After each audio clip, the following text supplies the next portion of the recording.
Hi guys, good morning sa inyong lahat. Bigyan ko po kayo ng tip sa mga motor nyo. Kapag ang motor nyo ay di-clutch, kapag hindi po siya umaandar ang nakakambyo, ang problema nyo po ay itong clutch. Ito, may clutch switch po siya. Kapag nakakambyo po, hindi siya aandar. Kapag ma-starter kayo, pag hinawakan yung clutch, hindi siya aandar. Kaya kailangan nyo pang i-neutral. Kaya ito po ang problema niya, yung clutch switch niya. Yan.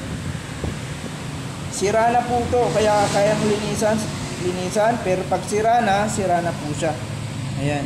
Kailangan na po itong palitan para gumana ang switch nyo pag nag-i-start, pag nakakampyo. Okay? Thank you guys. Yan na.